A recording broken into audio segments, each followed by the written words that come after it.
দ্বাদশ জাতীয় সংসদ নির্বাচন উপলক্ষে সারা দেশের মতো কক্সবাজার রিজিয়নের অধীনস্থ কক্সবাজার ব্যাটালিয়ন ৩৪ বিজিপি তার প্রশাসনিক দায়িত্বপূর্ণ এলাকায় মোতায়েন হয়েছে, যার মধ্যে রয়েছে কক্সবাজার ২ ও কক্সবাজার ৩ আসন।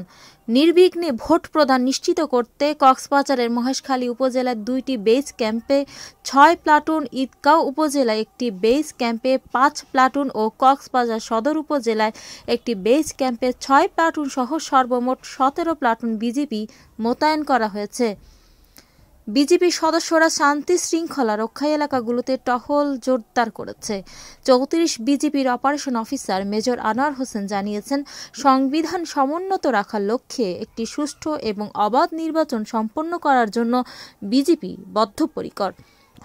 ভোটারদের নির্বিঘ্নে ভোট প্রদান এবং একটি নির্ভয়ের বাতাবরণ তৈরি করার নিমিত্তে বেসামরিক প্রশাসনকে সহায়তা করার জন্য এবং আইনশৃঙ্খলা রক্ষায় সার্বিকভাবে সহায়তা করার জন্য বিজিবি মোতায়েন করা হয়েছে। Desk news, Eidgaon 24।